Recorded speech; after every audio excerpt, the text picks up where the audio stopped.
Hello students, कैसे हैं आप लोग। स्टूडेंट्स, एक बार फिर से आप सभी लोगों का आपके अपने YouTube channel MRK educational academy में स्वागत है। स्टूडेंट्स, आज की ये जो क्लास है यानी आज की जो वीडियो है ये बहुत इंपॉर्टेंट होने वाली है आप लोगों के लिए, क्योंकि इस वीडियो में हम क्लास 10th की जो साइंस है और उसका जो पार्ट फिजिक्स है उस फिजिक्स के सभी इंपॉर्टेंट न्यूमेरिकल्स को करने वाले हैं। और ये जो क्वेश्चंस होंगे वो हिंदी और इंग्लिश दोनों ही लैंग्वेज में होंगे, यानी कि इस वीडियो से, इस क्लास से इंग्लिश मीडियम स्टूडेंट और हिंदी मीडियम के स्टूडेंट दोनों ही बेनिफिट ले सकते हैं, फायदा उठा सकते हैं। ठीक है। और मैं ये वादा करता हूं, ये गारंटी देता हूं कि ये जो सारे क्वेश्चन हम करेंगे ये बोर्ड के एग्जाम के पॉइंट ऑफ व्यू से बहुत इंपॉर्टेंट होंगे और यहीं से बोर्ड के एग्जाम में न्यूमेरिकल्स पूछा जाएगा और पूछा भी जाता है, क्योंकि ये जो सारे क्वेश्चन हम करने वाले हैं ये बोर्ड के एग्जाम में कई बार पूछे जा चुके हैं। तो जो क्वेश्चन हम करेंगे उन सारे क्वेश्चन की प्रैक्टिस आप अच्छे तरीके से कर लीजिएगा, क्योंकि इसी टाइप के क्वेश्चन बोर्ड के एग्जाम में पूछे जाएंगे।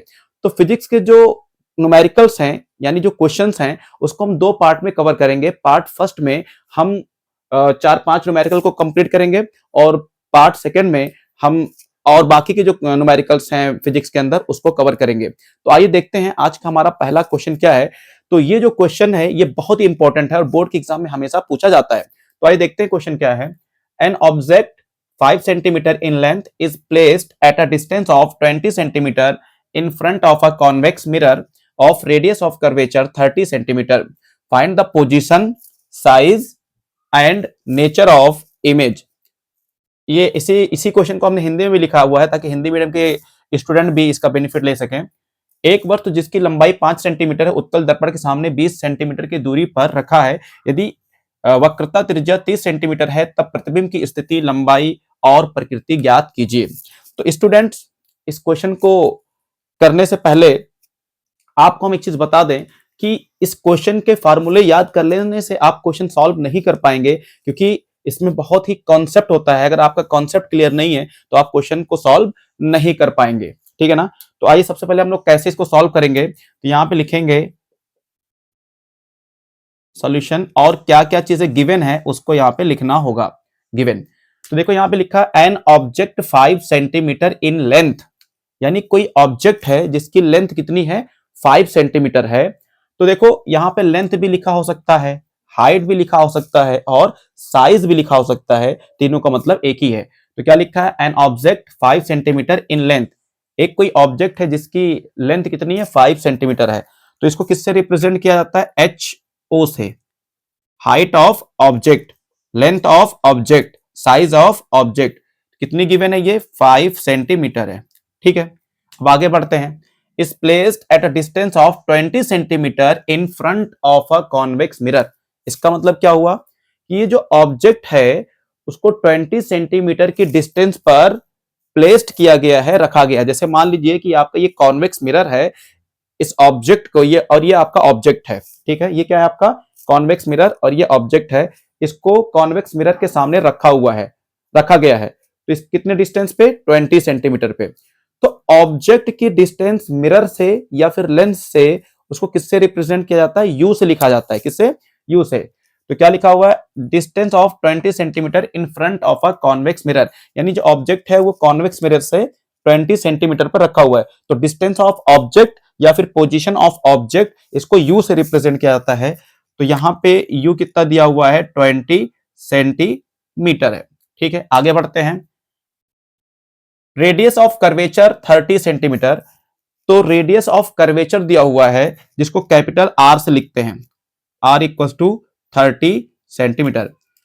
हिंदी में बोलते हैं इसको हाइट ऑफ ऑब्जेक्ट, यानी वस्तु की ऊंचाई। U का मतलब क्या है, दर्पण से वस्तु की दूरी कितनी है उसको U से लिखते हैं। R का मतलब होता है रेडियस ऑफ कर्वेचर और हिंदी में बोलते हैं वक्रता त्रिज्या। तो इस तरीके से पहले आपको डेटा नोट कर लेने हैं।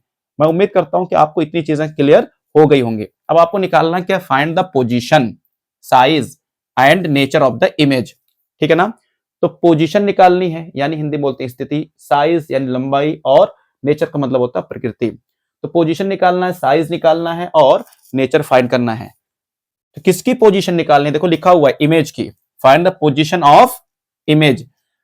तो ये जो मिरर है और ये ऑब्जेक्ट है, तो ऑब्जेक्ट की डिस्टेंस मिरर से यू से रिप्रेजेंट करते हैं।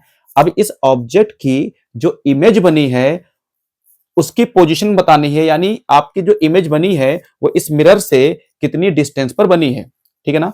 मान लीजिए कि आपकी इमेज ये है, यहां बन रही है, ठीक है, ये आपका ऑब्जेक्ट था, इस ऑब्जेक्ट की इमेज यहां बन रही है, तो इस इमेज की डिस्टेंस इस मिरर से कितनी दूरी पर है, तो इसको बोलते हैं distance of image from the mirror, या फिर position of the image from the mirror.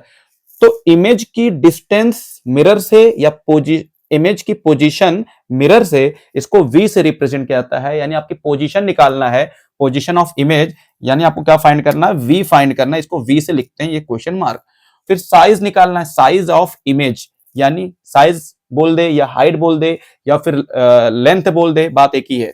तो साइज ऑफ इमेज मतलब hi निकालना आपको, हाइट ऑफ इमेज निकालना है, और फिर आपको नेचर निकालना है, नेचर मतलब प्रकृति। ये तीन चीजें आपको निकालनी है। तो मैं उम्मीद करता हूं एक बार फिर से कि आपको ये चीजें क्लियर हो रही होंगी। अब आइए हम यहाँ पे एक एक करके क्वेश्चन को सॉल्व करते हैं। तो सबसे पहले अगर आपको v निकालना है, यानी पोजीशन ऑफ इमेज निकालना है, प्रतिबिंब की स्थिति निकालना है, तो इसके लिए फार्मूला आपको यूज करना होगा। तो देखो यहाँ पे कॉन्वेक्स मिरर है, मिरर के लिए फार्मूला आपको पता होगा कि 1/f is equal to 1/v plus 1/u होता है। क्लियर है ना, ये फार्मूला तो आपको पता है, इसको लिखना होगा। अब आपने फार्मूला नोट कर लिया, अगर यही लेंस होता लेंस तो यहाँ माइनस आ जाता बस, ठीक है ना। मिरर में क्या होता है, प्लस होता है। अब आपको v निकालना है, तो v को आप वहीं पे रखेंगे, और बाकी इसके साथ देखिए प्लस में क्या है, 1/u है, इसको इधर भेजेंगे तो माइनस हो जाएगा, तो 1/f minus 1/u is equal to 1/v। ठीक है, सारी वैल्यू पुट कर दीजिए यहाँ पे 1/f।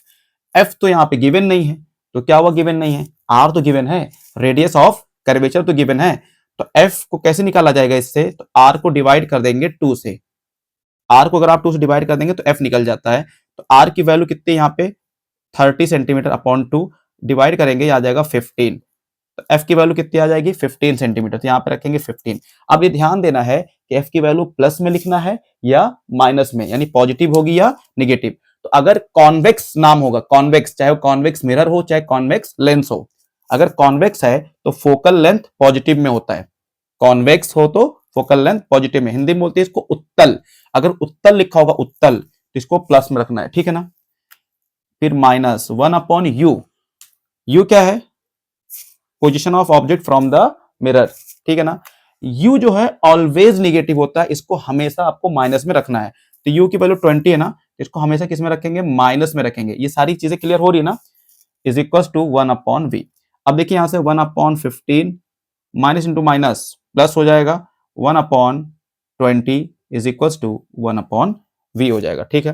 अब देखिए ये दोनों चीज सेम नहीं है, तो इसको क्रॉस मल्टीप्लाई कर लीजिए, तो 20 ये हो जाएगा आपका 15, ये हो जाएगा आपका 15 into 20 is equal to 1/v, ठीक है ना। इसको इसके साथ इंटू करेंगे, इसको इसके साथ करेंगे, और नीचे वाले को नीचे वाले के साथ। अब देखो फिर साइड में मैं यहां लिख रहा हूं, फिर यहां से हो जाएगा 1/v is equal to 20 plus 15, यह आ जाएगा 35, और नीचे वाले को आप ऐसे लिखे 15 इंटू 20, ठीक है। अब क्या करना होगा, देखो इसको डिवाइड कर लो, तो देखो 5 7 जा 35, 5 4 जा 20, ठीक है ना। तो यहां से आ जाएगा, इसी को आगे लिख दे रहा हूं, 7/15 इंटू 4 ये हो जाएगा 60, कितना हो जाएगा 60, तो 7/60 आ गया। अब आपको v की वैल्यू निकालना, तो v नीचे तो पलट देंगे, तो इसको भी पलटना होगा, तो ये हो जाएगा 60/7। अगर आप 60 को 7 से डिवाइड करेंगे तो आपका आएगा 8.57 सेंटीमीटर, ठीक है ना। तो v की वैल्यू आ गई 8.57 सेंटीमीटर। तो स्टूडेंट्स v को हमने फाइंड कर लिया। अब आपको क्या निकालना है, hi निकालना है। तो hi के लिए एक फार्मूला होता है लीनियर मैग्निफिकेशन का, इसको याद रखेंगे। कभी कभी एक नंबर में डेफिनेशन पूछ लेता, व्हाट इज लीनियर मैग्निफिकेशन या मैग्निफिकेशन, हिंदी में बोलते हैं रेखीय आवर्धन। तो उसको m से लिखते हैं, m इक्वल टू हो जाएगा hi/ho इज इक्वल टू, देखो यहाँ पे प्लस लगा है ना, तो यहाँ पे माइनस लिखेंगे, -v/u, ठीक है ना। इस फार्मूले से हम सेकंड वाले क्वेश्चन को सॉल्व करेंगे। तो देखो ये दोनों hi/ho is equal to -v/u हो जाएगा। आपको hi निकालना है, क्या निकालना है hi, तो क्या करेंगे, इस h0 को इधर डिवाइड में था, इधर जाके वो मल्टीप्लाई हो जाएगा, तो hi इज इक्वल टू हो जाएगा -v/u इंटू h0, ये जाके यहाँ पे इंटू हो जाएगा, ठीक है। अब स्टूडेंट्स आपको इतना समझ में आ गया होगा, तो आप इसका स्क्रीनशॉट ले सकते हैं। अब यहाँ पे चूंकि स्पेस नहीं है, तो इसके आगे वाले पार्ट को हम यहाँ पे सॉल्व करने वाले हैं, तो इसको हम यहाँ पे रफ कर रहे हैं, मिटा रहे हैं इसको, ठीक है। अब इसका आगे वाला पार्ट यहां से हम लिख लेंगे, H I is equal to, तो देखो minus V upon U into H naught आ गया है, ठीक है। माइनस वी की वैल्यू कितनी आई है, 60 अपॉन 7, ठीक है ना। और यू कितना है, यू है आपका 20, यहीं पे लिख दे रहा हूं, कितना है 20 है। लेकिन यू क्या होता है, ऑलवेज निगेटिव होता है, यहां पे माइनस लगा देंगे, ठीक है। इनटू एच नॉट कितना, एच नॉट 5 है, ये तो 5 ही रहेगा, ठीक है। देखो यहां से माइनस कैंसिल हो जाएगा, तो यहां पे बच जाएगा आपका 60 अपॉन 7 इंटू 20 इंटू 5, 20 बन जा 20, 23 जा 60, ये हो जाएगा 3 इंटू 5, हो जाएगा 15 अपॉन 7। आप इसको डिवाइड कर लीजिए, तो कितनी बार डिवाइड होगा, तो 7 2 जा 14, यहाँ पे बचेगा 1, 7 1 जा 7 और 7 4 जा 2.14 सेंटीमीटर अप्रोक्सीमेट इसका आंसर आएगा। ये एच आई आ गया 2.14, एच आई की वैल्यू क्या आ गई 2.14 सेंटीमीटर, ठीक है। अब एक क्वेश्चन और रह गया है, इसको सॉल्व कर लिया, इसको कर लिया। नेचर, देखो नेचर यानी प्रकृति क्या होगी, तो बहुत आसान है। इस एच आई की वैल्यू अगर देखो यहाँ पे प्लस है, क्या है प्लस है, तो वर्चुअल एंड इरेक्ट होगा, क्या होगा वर्चुअल एंड इरेक्ट। अगर यहां माइनस होता तो रियल एंड इन्वर्टेड होगा, ठीक है। तो देखो यहां पे प्लस है, तो नेचर आपका क्या हो जाएगा answer, nature virtual and erect, virtual and erect Hindi में बोलते हैं आभासी तथा सीधा, आभासी तथा सीधा। प्रकृति क्या होगी, आभासी तथा सीधा, इंग्लिश में बोलेंगे वर्चुअल एंड इरेक्ट। और एक चीज और देखना है कि क्या ये जो इमेज आई है इसकी हाइट ऑब्जेक्ट से छोटी है या बड़ी है। तो देखो ऑब्जेक्ट की जो हाइट थी वो 5 सेंटीमीटर थी, और इमेज की जो हाइट आई है वो कितनी है 2.14 सेंटीमीटर, इससे कम आई है ना, छोटी आई है। तो यहाँ पे लिख देंगे वर्चुअल इरेक्ट एंड स्मॉल, क्या लिख देंगे स्मॉल, या डिमिनिस्ड भी लिखते हैं, इसमें कोई दिक्कत नहीं है। तो स्टूडेंट इस तरीके से हमने देखिए मिरर के ऊपर बेस्ड क्वेश्चन कर लिया है। आपसे रिक्वेस्ट है कि इस क्वेश्चन को अच्छे से करिए, और इसी पैटर्न पे आपके बोर्ड के एग्जाम में क्वेश्चन पूछा जाएगा, और कई बार ये क्वेश्चन आया हुआ है, ठीक है। तो इसलिए इंपॉर्टेंट है। अब आइए इसी के ऊपर बेस्ड एक हम न्यूमेरिकल करते हैं, जो कि लेंस के ऊपर बेस्ड होगा, ताकि लेंस की भी नॉलेज आपको हो जाए। तो आइए लेंस वाले क्वेश्चन करते हैं।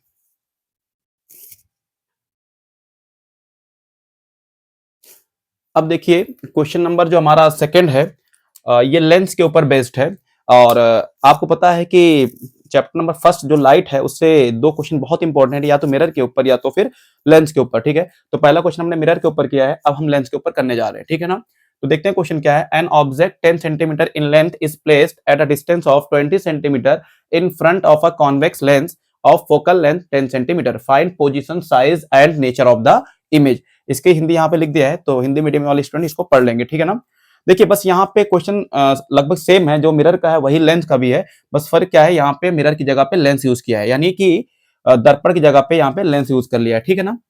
तो आइए इसको कैसे करेंगे, इसको देखते हैं। तो सबसे पहले आपको यहाँ लिखना होगा सॉल्यूशन, यानी हल, ये दिया हुआ है गिवन, आपको ऐसे लिखना होगा क्योंकि इस पे भी आपको मार्क्स मिलते हैं, छोड़ना नहीं है। गिवन क्या लिखा, an object 10 centimetre in length, यानी देखिए ऑब्जेक्ट की हाइट लिखी हुई है, तो क्या लिखेंगे H O is equal to 10 centimetre, यानी वस्तु की ऊंचाई है ये। इस place at a distance of 20 centimetre in front of a convex lens, यानी यहाँ पे कॉन्वेक्स लेंस है और ऑब्जेक्ट यहाँ पे रखा हुआ है, तो यहाँ ऑब्जेक्ट से लेंस की जो डिस्टेंस है वो कितनी है 20 सेंटीमीटर है। तो ऑब्जेक्ट की डिस्टेंस लेंस से, इसको यू से रिप्रेजेंट किया जाता है, इसको बोला जाता है distance of object from the lens या position of object from the lens. तो इसको यू से रिप्रेजेंट किया जाता है, यू की वैल्यू क्या हो जाएगी 20 सेंटीमीटर हो जाएगी, ठीक है ना। फिर क्या है फोकल लेंथ 10 सेंटीमीटर, यहाँ पे देखो बहुत आसान हो गया, फोकल लेंथ दिया हुआ है 10 सेंटीमीटर, ठीक है ना। अब आपको फाइंड क्या करना है, पोजीशन, पोजीशन ऑफ इमेज, यानी कि ऐसे बोल सकता है find the position of image या फिर डिस्टेंस ऑफ इमेज। तो पोजीशन ऑफ इमेज या डिस्टेंस ऑफ इमेज उसको वी से रिप्रेजेंट किया जाता है, तो यहाँ पे हम वी लिखेंगे, वी क्वेश्चन मार्क। और क्या निकालना, साइज ऑफ इमेज, यानी कि एच आई निकालना है क्वेश्चन मार्क। और क्या निकालना है, नेचर निकालना है, यानी प्रकृति फाइंड करनी है, इसको भी क्वेश्चन मार्क यहाँ पे लगाएंगे। तो इस तरीके से करेंगे तो आपको एक नंबर क्लियर हो जाएगा फार्मूला लिखने के बाद, ठीक है। अब आइए यहाँ पे आप चाहो तो यहाँ पे कॉन्वेक्स लेंथ लिख सकते हो। अच्छा एक चीज और बता दें आपको, जैसे यहाँ पे कॉन्वेक्स लेंथ लिखा हुआ है, कॉन्केव लेंथ भी आ सकता है, ठीक है। बट कभी कभी क्या होता है यहाँ पे कन्वर्जिंग लेंथ लिखा होता है या फिर डाइवर्जिंग। तो अगर कन्वर्जिंग लेंथ है तो इसका मतलब वो कॉन्वेक्स लेंथ की बात कर रहा है। किसकी? कॉन्वेक्स लेंथ की। कन्वर्जिंग लेंथ को कॉन्वेक्स लेंथ कहा जाता है, यानी कॉन्वेक्स लेंथ को कन्वर्जिंग लेंथ भी बोला जाता है, और कॉन्केव लेंथ को डाइवर्जिंग लेंथ बोला जाता है, क्योंकि वो रे को क्या करता है, डाइवर्ट करता है, फैलाता है, तो इसलिए कॉन्केव को डाइवर्जिंग भी बोला जाता है, ठीक है। आइए इस क्वेश्चन को सॉल्व करते हैं। तो आपको v निकालना है, तो सबसे पहले हम फार्मूला लगाएंगे लेंथ का, तो 1/f equals to 1/v minus 1/u। फिर से मैं रिपीट कर रहा हूं, अगर लेंस होगा तो यहाँ पे माइनस होगा, अगर मिरर होता यानी दर्पण होता तो यहाँ पे प्लस होता, ठीक है। अब आपको क्या फाइंड करना, v फाइंड करना ना, तो v को वहीं पे रखिए, बाकी इसके साथ देखिए माइनस में इधर आया तो क्या हो जाएगा, प्लस में हो जाएगा। ब्लैक पेन से लिखते हैं, ब्लैक इसके से sorry, 1/f plus 1/u is equals to 1/v। 1/f की जगह वैल्यू पुट करिए, कितना 10, प्लस में रखना है या माइनस में, तो फिर से मैं बोल रहा हूँ कॉन्वेक्स है, चाहे वो लेंस हो चाहे मिरर हो, उसको प्लस में लिखना है। कॉन्वेक्स के केस में क्या होगा, प्लस होगा, चाहे वो मिरर हो चाहे लेंस हो, तो प्लस में लिखेंगे। फिर प्लस यू की वैल्यू कितनी है, 20 सेंटीमीटर है, और मैंने बोला था यू ऑलवेज निगेटिव, तो इसको हमेशा नेगेटिव में रखेंगे, इज इक्वल्स टू 1/v। तो यहाँ से आ जाएगा 1/10 plus into minus minus 1/20 is equals to 1/v। देखो ये दोनों सेम नहीं, तो क्रॉस मल्टीप्लाई कर लेंगे, तो 20 फिर माइनस 10 इंटू 1 10, और नीचे वाले को नीचे वाले के साथ इंटू कर लेंगे, इज इक्वल्स टू 1/v, ठीक है। फिर यहाँ से हम इसको सॉल्व करेंगे, तो देखिए साइड में लिख दे रहा हूँ, 20 माइनस यहाँ से लिखेंगे 1/v, 20 माइनस 10 ये आएगा आपका 10, और यहाँ से हो जाएगा 10 इंटू 20, ठीक है। तो देखिए 10 1 10 से 10 चला जाएगा, तो बचेगा 1, यहीं साइड में लिख दे रहा हूँ 1/20, ठीक है। इसको पलट दीजिए तो v इक्वल टू कितना आ जाएगा, 20 सेंटीमीटर आ जाएगा। और आंसर सही भी है, क्योंकि कॉन्वेक्स लेंस की वजह से जो इमेज बनती है, यानी जितने डिस्टेंस इमेज बनती है वो पॉजिटिव की तरफ बनती है, उस साइड बनती है, तो v प्लस में आ रहा, ठीक है। अब अगला एच आई निकालना आपको, तो फिर से मैग्निफिकेशन का फार्मूला यूज करेंगे, m equals to H I upon H O is equals to, यहाँ माइनस है ना तो यहाँ प्लस होगा, v अपॉन यू, ठीक है ना। तो यहाँ से H I upon H O is equals to v upon u, H I निकालना है, तो देखो एच ओ डिवाइड में था, उधर जाके क्या हो जाएगा, इनटू में हो जाएगा, तो यहाँ पे लिखेंगे एच ओ, ठीक है ना। अब यहाँ पे सारी वैल्यू आप पुट कर दीजिए और सॉल्व कर लेंगे आप। तो देखिए यहाँ पे स्पेस कम है, तो यहाँ पे इसको रफ करते हैं, फिर यहीं पे सॉल्व करेंगे। तो स्टूडेंट्स आप इसकी स्क्रीनशॉट ले सकते हैं कि हमको रफ करना ही है, ठीक है। चलिए इसको रफ कर रहे हैं, तो यहाँ से हो जाएगा आपका H I is equal to v upon u, एक बार फिर से लिख दे रहा हूँ फार्मूला, एच नॉट, ये क्या आपका एच नॉट है। v की वैल्यू कितनी आई है, 20 सेंटीमीटर, u कितना है आपका 20 है, लेकिन मैंने क्या बोला, u ऑलवेज निगेटिव, तो यहाँ पे फिर से माइनस पुट करेंगे, और ho कितना है आपका 10 है, ठीक है। तो देखो यहाँ से 20 से 20 चला जाएगा, तो क्या बचेगा ऊपर, 10 बचेगा, और माइनस साइन भी तो है, माइनस बच जाएगा यहाँ से। तो एच आई की वैल्यू कितनी हो गई, -10 सेंटीमीटर आ रही, ठीक है ना। और ये सही भी आ रही है, क्योंकि कॉन्वेक्स लेंस की वजह से जो इमेज बनती है वो किधर बनती है, नीचे की तरफ बनती है, यानी वाई एक्सिस से नीचे की तरफ। साइन कन्वर्जन की वीडियो हमने डाला है, साइन कन्वर्जन की, आप उसको देख सकते हैं जाके, तो वहां से क्लियर हो जाएगा, ठीक है। अब उसके बाद नेचर पता करना आपको, नेचर, तो नेचर क्या होगा, मैंने बताया था अभी कि अगर ये वैल्यू प्लस में आती है तो वर्चुअल इरेक्ट होती है, और माइनस में आती है तो रियल एंड इन्वर्टेड। तो ये देखिए माइनस में आई तो क्या हो जाएगी, रियल एंड इन्वर्टेड, हिंदी बोलते हैं वास्तविक तथा उल्टा, ठीक है। और ये भी देखेंगे कि ये ऑब्जेक्ट से इसकी साइज बड़ी बन रही है कि छोटी बन रही है, तो देखिए हाइट ऑफ ऑब्जेक्ट कितना 10 सेंटीमीटर है, और हाइट ऑफ इमेज कितनी 10 सेंटीमीटर है, तो यानी कि दोनों सेम है, तो सेम साइज, क्या सेम साइज। और हम ये भी कह सकते हैं कि ये सेंटर ऑफ कर्वेचर पर बन रहा होगा, वक्रता केंद्र पर, ठीक है। तो स्टूडेंट्स मैं उम्मीद करता हूं कि इस टाइप के क्वेश्चन भी आपको समझ में आ गए होंगे। आप इन दोनों क्वेश्चन को अच्छे से प्रैक्टिस कीजिएगा। अब हमारा अगला जो क्वेश्चन होगा इसी चैप्टर के अंदर बेस्ड, वो रिफ्रैक्टिव इंडेक्स के ऊपर होगा, वहां से भी कई बार क्वेश्चन पूछे जाते हैं, वो काफी इंपॉर्टेंट है। आइए उस क्वेश्चन को हम सॉल्व करते हैं।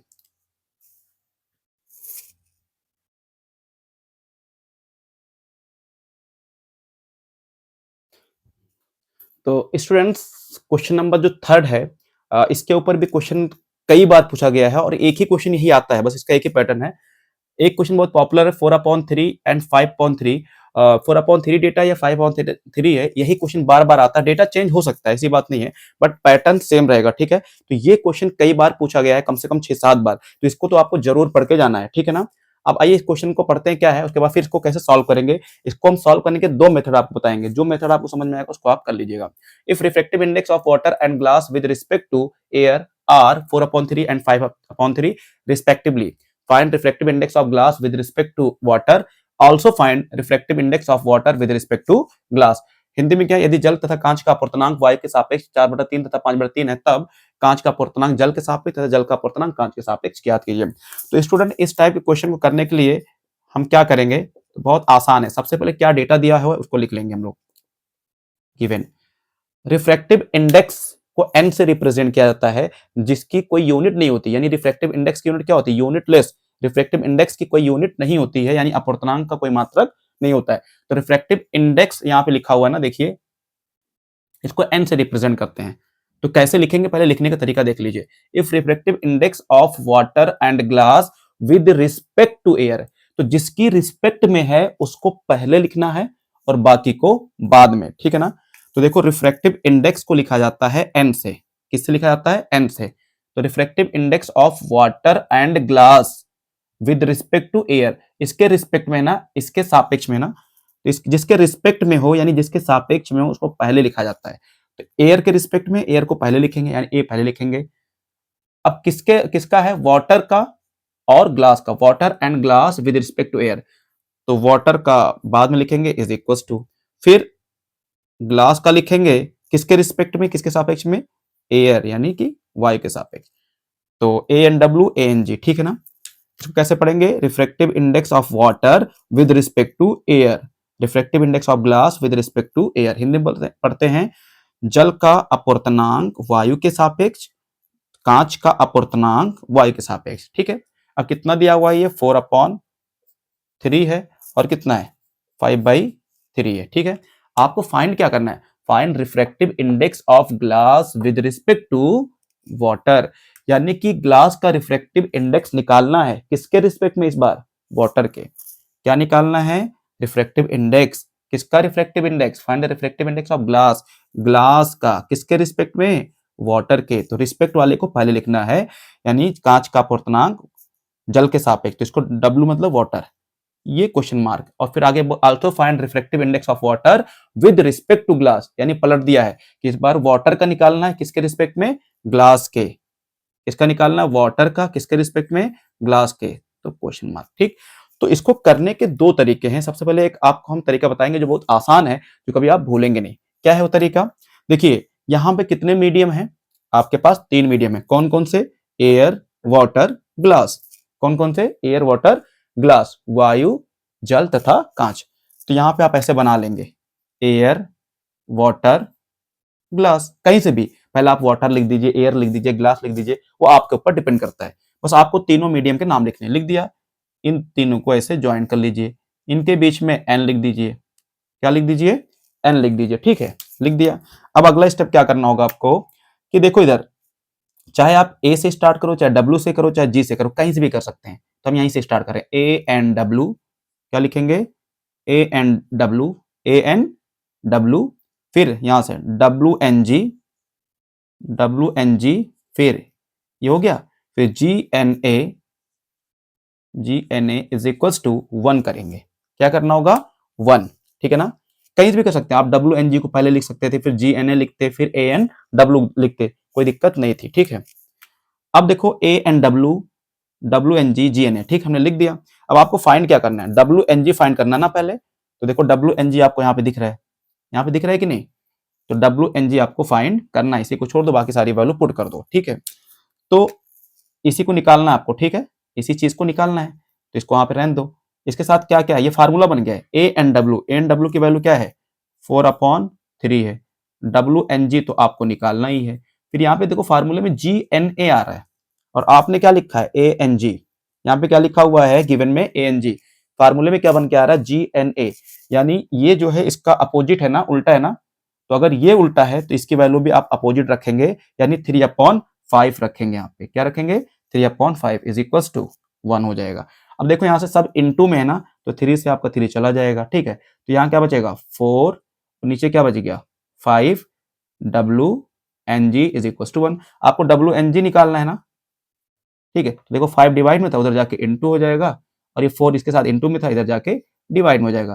तो WNG की वैल्यू कितनी आ गई?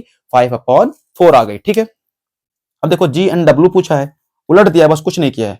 GNW पूछा है, हमने WNG निकाल दिया। अब क्या पूछा? GNW। तो GNW जब निकालेंगे, यानी GNW जब निकालेंगे तो इसका अपोजिट ही तो है, इसका उल्टा ही तो है, तो इसको पलट दो तो 4/5 आ जाएगी। तो इस तरीके से स्टूडेंट आप इस क्वेश्चन को सॉल्व कर सकते हैं। ठीक है, अब इसका हम दूसरा मेथड बता रहे हैं, अगर आपको वो समझ में आएगा तो आप उससे कर लीजिएगा, ये समझ में आए तो इससे कर लीजिएगा। ठीक है, आप इसके स्क्रीनशॉट ले सकते हैं। आइए दूसरा मेथड देखते हैं इसका।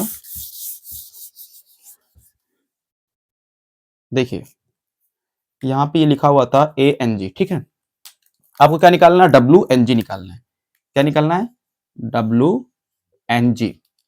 बहुत आसान तरीका है।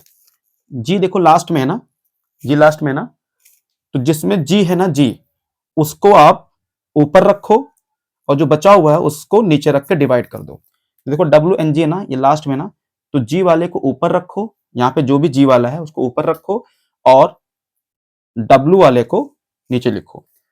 तो देखो WNG निकालना है तो जी लास्ट में ना, तो यहाँ पे जी वाला कौन सा? ये है जी वाला, इसको हमको कहाँ रखना है? ऊपर रखना है। ठीक है, और ये W पहले है, इसको कहाँ रखना है? नीचे। ठीक है, तो जी लास्ट में, जो चीज लास्ट में है उसको ऊपर लिखना है बस। तो एनजी वाले को ऊपर लिखना है। ठीक है, एनजी कितना है आपका भाई? 5/3 है। और ANW कितना है भाई? ANW है आपका 4/3। ठीक है, देखो यहां से 1 2 3 4, तो फर्स्ट वाले में फोर्थ वाला इंटू होगा और नीचे वाला नीचे वाले के साथ 3 से 3 चला जाएगा, तो क्या आ जाएगा? 5/4। देखिए कितने जल्दी आंसर इसका आ चुका है। ठीक है, अब GNW निकलना है, ये तो WNG आपका आया है, GNW निकालना तो पलट दो, GNW तो हो जाएगा 4/5 आंसर। तो आप ऐसे भी कर सकते हैं, जो आपको समझ में आए आप उसको कर सकते हैं। अब स्टूडेंट एक क्वेश्चन और करेंगे जहां पे स्पीड गिवन होती है लाइट की और रिफ्रैक्टिव इंडेक्स होता है, उस टाइप के क्वेश्चन। तो आइए क्वेश्चन नंबर 4 देखते हैं, फिर उसके बाद ये चैप्टर हमारा कंप्लीट हो जाएगा न्यूमेरिकल के पॉइंट ऑफ व्यू से। ठीक है, अगले वीडियो में हम लोग करंट इलेक्ट्रिसिटी के ऊपर बेस्ड क्वेश्चन को करेंगे।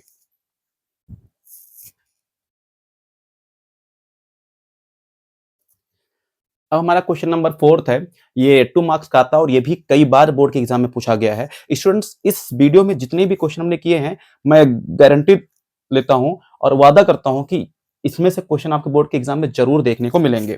ठीक है, तो आइए देखते हैं क्वेश्चन क्या है। If speed of light in air is 3 × 10⁸ metre per second, find speed of light in other medium which have refractive index 1.5। Hindi में क्या है? यदि प्रकाश की चाल वायु में 3 × 10⁸ मीटर पर सेकंड है, तब प्रकाश की चाल उस माध्यम में ज्ञात कीजिए जिसका अपवर्तनांक 1.5 है। ठीक है, तो देखो यहाँ पे क्या बोला है कि एयर के अंदर स्पीड ऑफ लाइट कितनी है? 3 × 10⁸ है, यानी वायु में कितनी है? 3 × 10⁸।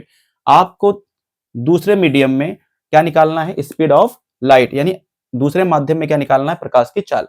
ठीक है, तो कभी कभी लिखा होता है अदर मीडियम में, या कभी कभी लिखा होता है find the speed of light in water, in glass, ठीक है, इन ऑयल, इस तरीके से। तो चाहे मीडियम लिखा हो, चाहे मीडियम का कोई नाम लिखा हो, यानी ग्लास लिखा हो, वाटर लिखा हो, तो उससे आपको लेना देना नहीं है, आपको कंसेप्ट यही अप्लाई करना है। ठीक है, तो क्या होता है फार्मूला? पहले यहां लिखने क्या दिया हुआ है? Speed of light in air. तो एयर के अंदर या वैक्यूम के अंदर, अगर हिंदी में बोले तो वायु या निर्वात में जो लाइट की स्पीड होती है उसको c से रिप्रेजेंट किया जाता है। किससे? c से। कितना दिया हुआ? 3 × 10⁸ मीटर पर सेकेंड। तो एयर या वैक्यूम के अंदर हिंदी बोले तो वायु और निर्वात में जो स्पीड ऑफ लाइट होती है, यानी प्रकाश की चाल होती है, उसको c से लिखा जाता है। ठीक, और इसके अलावा किसी और मीडियम में निकालना हो, चाहे ग्लास में, वाटर में, किसी में भी निकालना हो, तो उसकी स्पीड को v से लिखा जाता है। किससे? v से। तो अदर मीडियम में निकालना है ना मुझे, माध्यम में निकालना, तो v से लिखेंगे। ठीक है ना, स्पीड ऑफ लाइट v से लिखेंगे।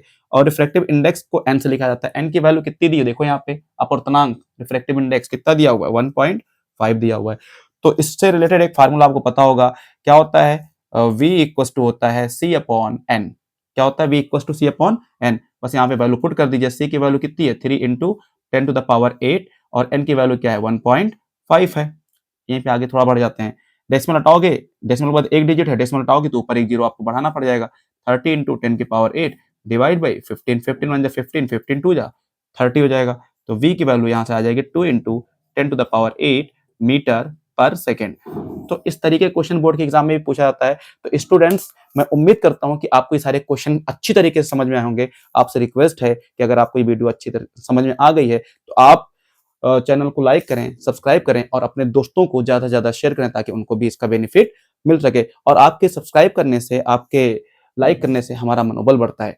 तो स्टूडेंट्स, हमारी जो नेक्स्ट वीडियो होगी वो करंट इलेक्ट्रिसिटी के ऊपर होगी, यानी कि वैद्युत धारा के ऊपर हम वीडियो बनाएंगे जिसमें हम सारे इंपॉर्टेंट न्यूमेरिकल्स को करेंगे। वहां से भी बहुत क्वेश्चन पूछे जाते हैं। तो स्टूडेंट्स, आप इस चैनल को सब्सक्राइब कर दीजिएगा, लाइक कर दीजिएगा और अपने दोस्तों को शेयर कर दीजिएगा। Thank you.